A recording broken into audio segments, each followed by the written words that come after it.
In Korea, in one of those rainy days, people always say, let's go for Pajeon, let's go for makgeolli. I mean, they're best friends, so Pajeon and makgeolli always go together. Pajeon here is a Korean pancake that we're making today, and rice wine, makgeolli. They always go together, like I said.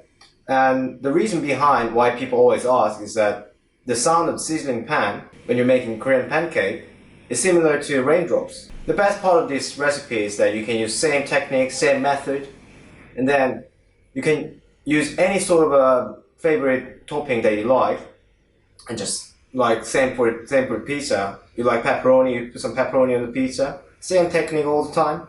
Doesn't have to be complicated. And also, when you make the batter mix with the ingredients, when there's 40 people, 400 people, all you do is you put the butter on the pan, just keep on producing, and there are a bunch of people, and they can all happy. Also, it's really amazing with makgeolli, rice wine, most of the time, but it's also so nice with beer because it's so crunchy in your mouth. So today, instead of makgeolli, we'll try with beer. Should we jump in already? So I have some people over today, so we're making quite a lot of pancakes. So for the ingredients, we're going to start with 100 grams of chives and 2 red pepper, and then half an onion and 2 cloves of garlic, and 3 spring onions, 2 eggs, and then for butter, you will need potato starch and flour, all purposes, and some salt. And then for sauce, for dipping sauce, you need some soy sauce and apple vinegar. So we're going to start with the ingredients. We're going to cut it. This is the main ingredients. Whatever topping you use, this goes for the base. So we're using 100 grams, which is quite a lot. So how you're going to cut it is that there's nothing complicated here. So you only in three pieces. That's all. Set it aside. And after we cut onions. This is very simple as well. Just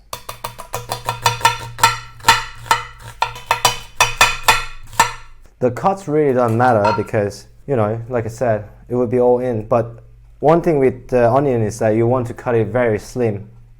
That's all about it.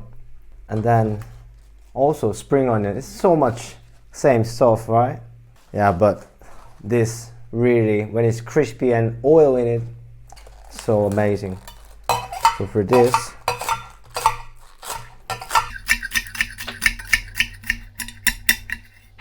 and then red pepper. It's not much ingredients. I like some kick into it, and I put it. But if you are afraid of spicy food, then you can just leave them out.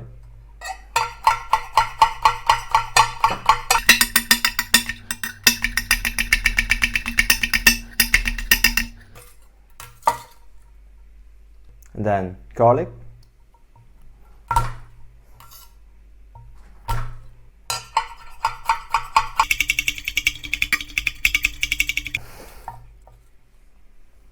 And then finally, my best friend, pork belly. I mean, all the Koreans love pork belly. I'll cut them in small pieces.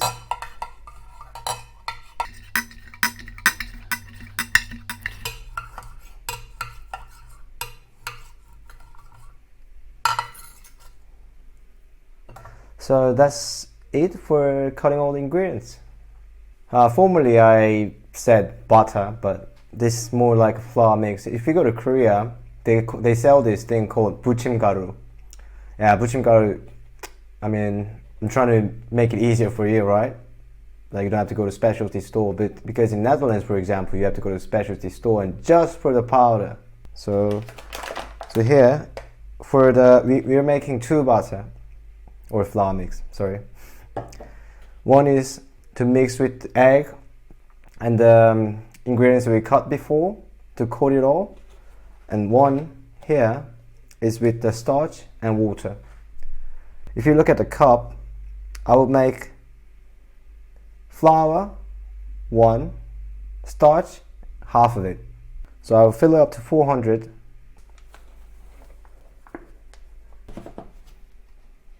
Yep, that's 400. And then starch is half of it. 200 people, so make it 600. And then we'll mix it in a bit. And then for starch mix, this, we don't need that much, so I'll set it to 100.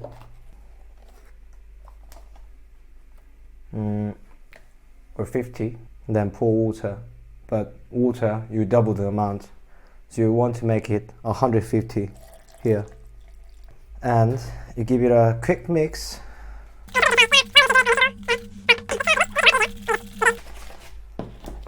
And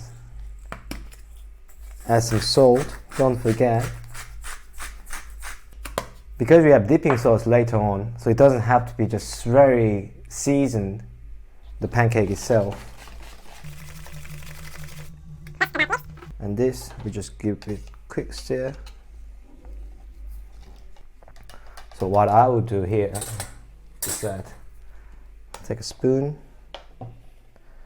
and then scrape off everything, and it's ready. And then we will beat 2 eggs here, but we'll see. We put 1 egg first, and then my favorite tool, the Korean metal chopsticks, and give it a good mix to the bottom this time. And then let's see if it gets stick together properly. So drop 2 spoons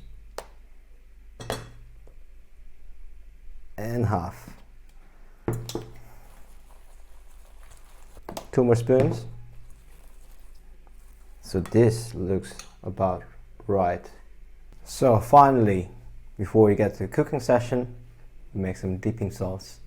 So first we put soy sauce, and then, by the way, if you don't have apple vinegar from Korea, just use normal natural vinegar. Don't put French red wine vinegar or so you pour soy sauce. And then 1 tablespoon without tablespoon. And that's it. So you're finally here, the cooking part, the fun part. So we're cooking pork belly, lots of fat, and if you start at the low heat when you're doing Korean barbecue, it will never get you there. You want to have it in very high heat. Everyone can see the smoke. A little bit of dab of oil again.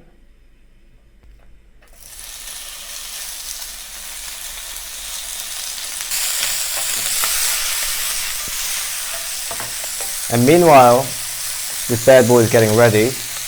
Prepare some paper towel and lovely plate, but it will cover it off. Wash the pan again. Yeah, I was mixing this because we made it before, but if you let it be, it gets together again. And then we have this lovely mix that we made earlier. Like I said before, we're making it crispy. So if you make it too thick, what's gonna happen? It's gonna be just very thick, and you can't find it any crispies. And we put a lot of pork belly in this. Oh yikes! And then here's the magic juice, starch.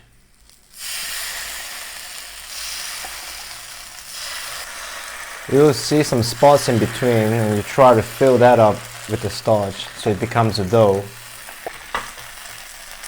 Then I'm missing a bit of oil. We'll get it nice and together, make it into family. It's a little soft now. If you want to impress your friends and family with the flipping skill, it's better to be very one piece, like all together. And get it rounded, and then you flip it.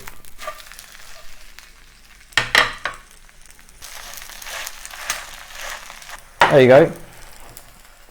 Doesn't the pork belly look very crispy? So finally have Pajeon in my hand. Yeah, you heard all the sizzling sounds from the pan. Now the next time you go out there or you're home, You hear these raindrops.